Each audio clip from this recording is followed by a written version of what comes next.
So in this little video, let's talk about how you can make your online content, your meetings, your conference, and your engagements, well, a lot more engaging.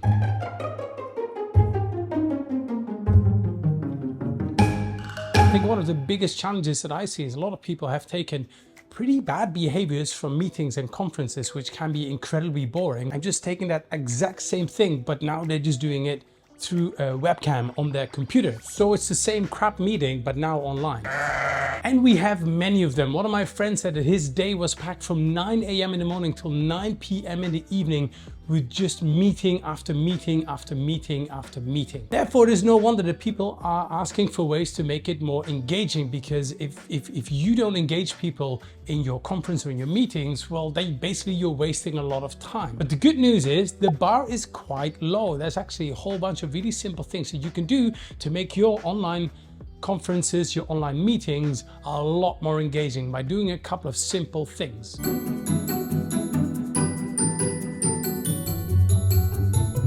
First, engage people before you even get started. Send them some kind of invite before. Now, think through the different mediums that you can use to invite people into the topic, into the meeting, into the conference. Email is one, but how many emails do you get a day? Probably way too many. Could you send people a quick video through WhatsApp? Can you send them a physical handwritten invite before? That'd be something different, right? Think about ways to engage your audience way before you even get started, to get their head in the game and to make sure that they feel invited into your meeting, into your conference. Second, if there's any information that you want to share, well, before you would probably be in a meeting room or some kind of conference room, and somebody would be showing slides and talking, and you don't have to do that during the live session anymore. You can send people that before. And the reason I say that is because you might have a different time of the day. You want to go through your materials than I do. I might have my most creative time in the morning where I work on my videos. Maybe at night is a time where I want to go through a bit of light reading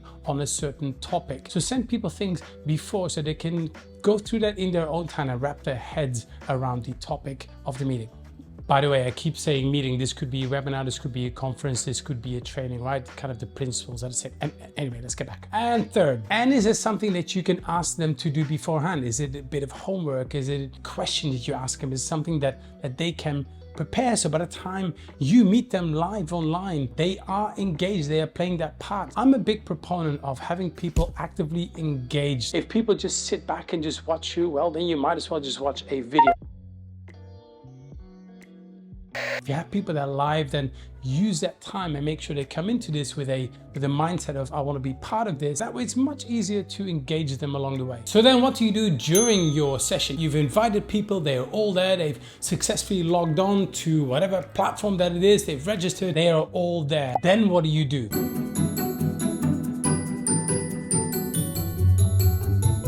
Or no, engage them super early on. So many meetings start with somebody who's waffling on about, hi, my name is this is my background, here are my degrees, and let's just go through the agenda, here are the ground rules. Do something different. If you want to do something else, you want to surprise people, then do something surprising. Can you start off with a story, a funny story or a joke? Ask them a question right away. Can you just go right into it? So think about things you can do early on in the conversation to engage the people right away. It's going to be a little bit different from all the other meetings out there. Dos, energy leads energy. If you want people to be excited and engaged, well, then you have to be exciting and engaged. If you've had a bad night's sleep, you're distracted by another window over here going off like WhatsApp messages, you're thinking about lunch, you think about all these other things, you're not going to be engaged. And if you're not going to be engaged, then why the hell would they be? Think about ways to make sure that you are in a good state. Make sure that not like 2 minutes before you get started, you're still playing around with little technical details or your slides. Do those things early on and have yourself a nice cup of tea or go for a walk before you get started. Because if you have a nice energy about you and you're engaged and you're involved and your energy is right, you're gonna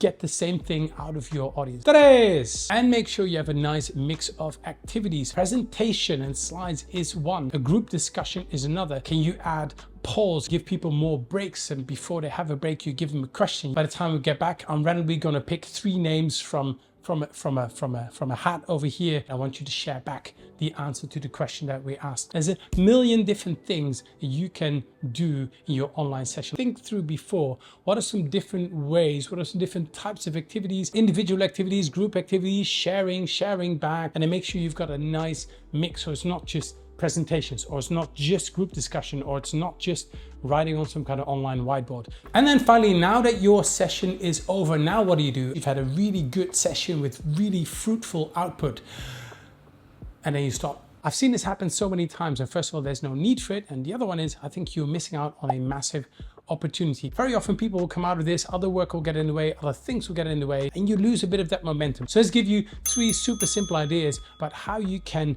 keep engaging people even after your online engagement.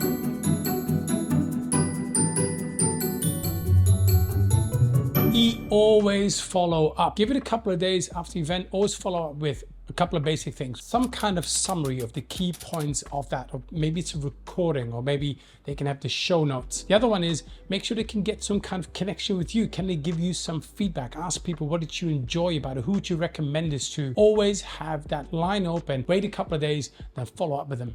Connect people. If they were all part of this online experience, chances are they might want to connect afterwards. A couple of weeks ago, I was part of a online session, innovation session with Saudi Arabia. There were 28 people there with a great experience, and afterwards we were all linked up on LinkedIn, thus building a community around that shared experience that we had.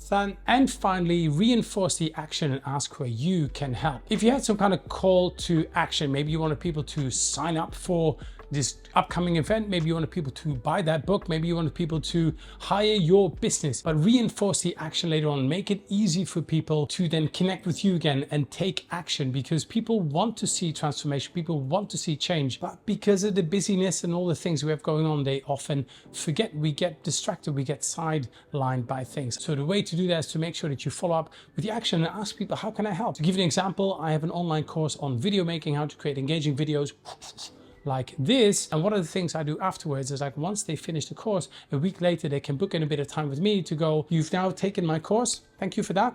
You've learned a couple of things. I want to help you move further, faster, really quickly. Always come from a point of how can I help you grow? How can I help you get better? The call to action and how you can help with that one.